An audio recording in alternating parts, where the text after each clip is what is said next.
The occasion for my meeting Michael McClure was fact of my having come out to San Francisco in ultimate desperation and having crashed with the poet Ed Dorn's family.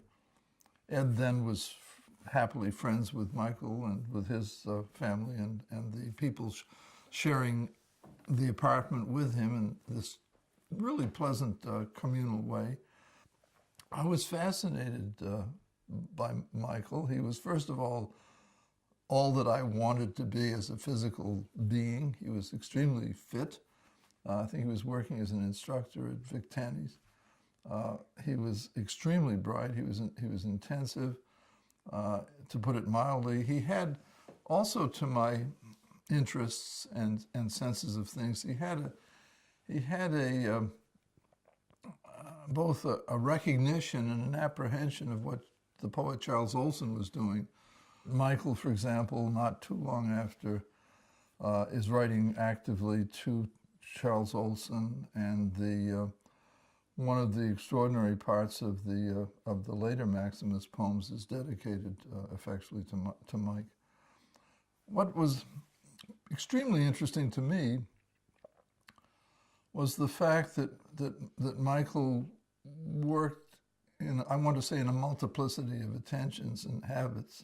He was not a mono-focused, quote, poet. He was much more engaged with and open to a far wider field of address. He was fascinated by painting, for example, not by it as an aesthetic activity, but as a physical, gestural conduct.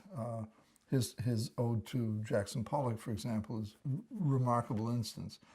He was fascinated by what I can call very loosely the phenomenality of life. He was extraordinarily interested in the literal physical system of human being. So that he was also, I must emphasize, an extraordinary playwright. I think that the early production of The Beard, for example, was one of the most mind-blowing circumstances I've ever witnessed. It was, on the one hand, so simple in its construct, but so extraordinarily ramifying in the ways in which it located human ways of feeling, habits of feeling, propositions, all of that. This cosmic dialogue between Jean Harlow, the extraordinary great beauty actress, and Billy the Kid, prototypical, not just Wild West, but determiner of reality, much like Ed Dorn's The Gunslinger. This was a wonderful, incredible play. I recall later visiting his apartment, and there was a charming rabbit who lived, and I believe a rat, or possibly a rat. But I mean, it was very, very usual to find in Mike's domicile extraordinary presences. He had, I believe, a boa constrictor at one point, which vigorously wrapped itself around him, so that he had to be rescued, I think, by Joanne's return from home. His friends and engagements, let's say, they certainly were actively literary, but they also included people such as, not just exotically, but they included people such as Freewheeling Frank, one of the decisive persons of the Hells Angels. I mean, you certainly couldn't, quote, hang out with that group unless you were, quote, for real. And you couldn't be there as an observer or as tell me about yourselves. That would be impossible. So that his validity and his intelligence and his intensity and his curiosity about the complexly diverse world in which we lived was, to me, extraordinarily interesting. Mike knew Francis Crick, for example.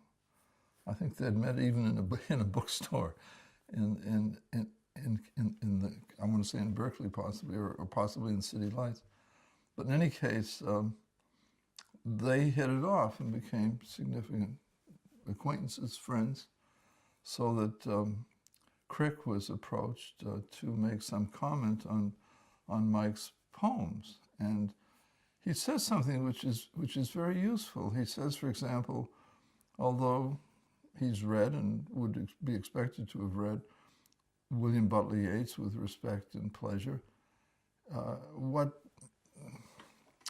not distracts him, but what displaces him is the fact that the world that he knows as a scientist and thus defines as the world is not the world of Yeats's recognition or proposal.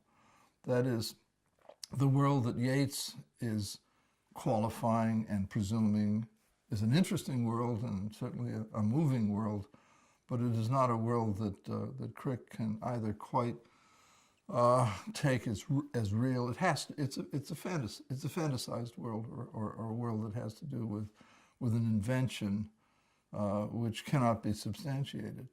Whereas, as he put it, the world of Mike McClure is the world that he, Francis Crick, moves in from Italy and finds as actual. Now that was fascinating. In other words, of course, when Mike began first writing, and in that respect, depending upon the information of biology, the whole imagination of person as a fact in a far wider field, not isolated or singular or, say, fact of the great chain of being, that was thought to be possibly metaphoric or even sentimentalizing of human state. But Crick, frankly and usefully, emphasizes not at all. It's the functioning, active world that he, as a scientist, both recognizes and is familiar with.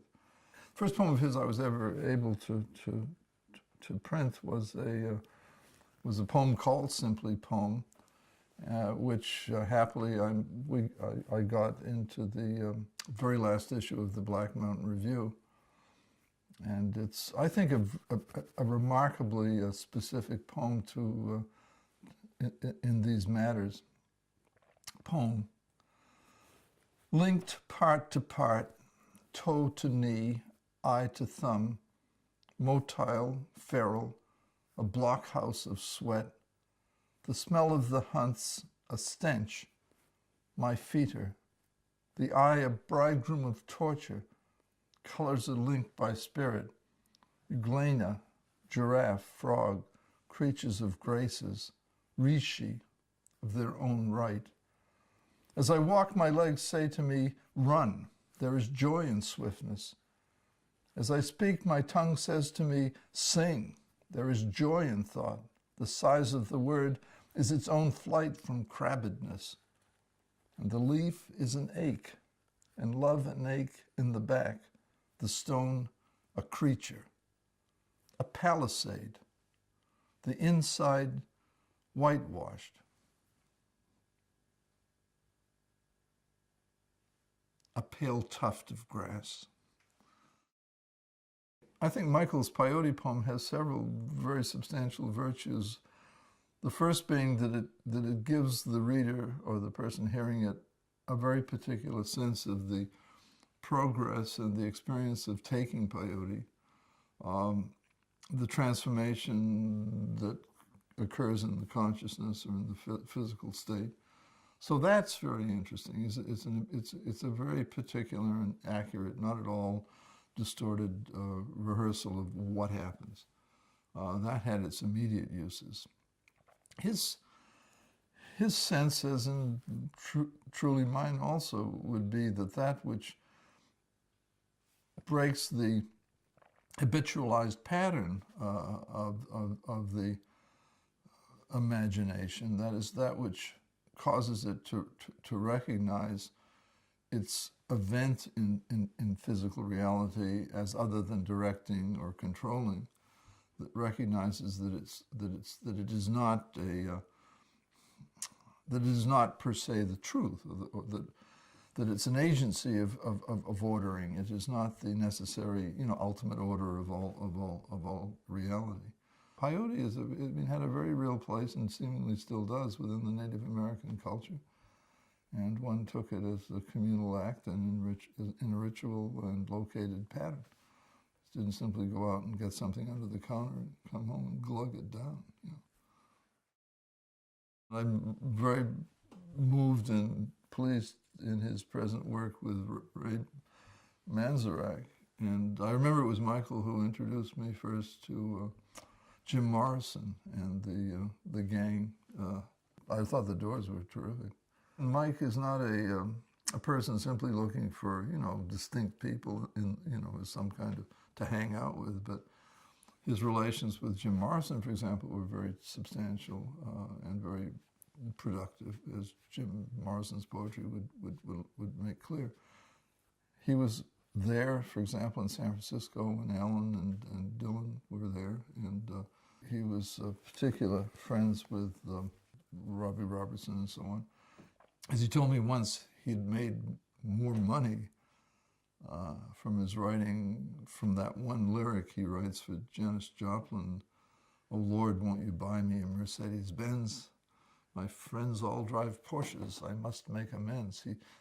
That child, her singing of that, and that's being on that record, brought him more terrific response money than probably anything else he ever published.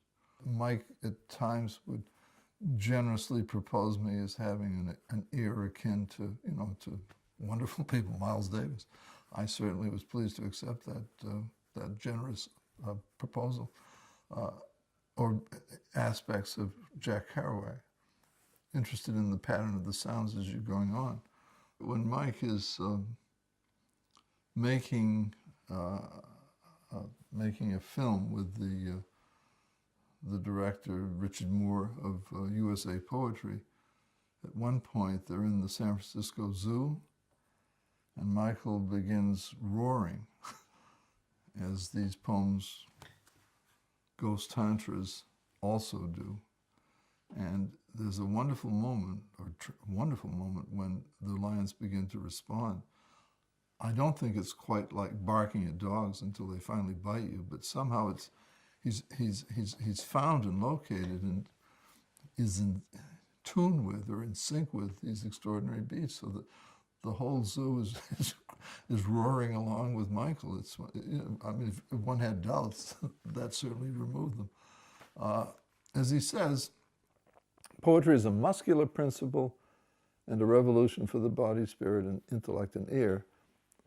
Making images and pictures, even when speaking with melody, is not enough. It has to be in one's body. There must be a poetry of pure beauty and energy that does not mimic, but joins and exhorts reality and states the daily higher vision, etc., etc. Read these poems as you would Lorca or Mayakovsky or Lawrence, but read aloud and sing them. These are spontaneous stanzas published in the order and with the natural sounds in which they were first written. If there is a ooh, simply say a long, loud ooh. And if there is a gar, simply say gar and put an H in it. Gar. In. Look at stanza 51. It begins in English and turns into beast language. Star becomes star. I love to think of the red-purple rose in the darkness, cooled by the night. We are served by machines making satins of sounds. Each blot of sound is a bud or a star. Body eats bouquets of the ear's vista. Garbage, ears, nose, eyes, deem thou. No, now. Vornagarumi, Nadru, search, Nadi. The machines are too dull when we are lion poems that move and breathe, when we Andri Mikatoth Sharu Sri Thano deemed as one idus all.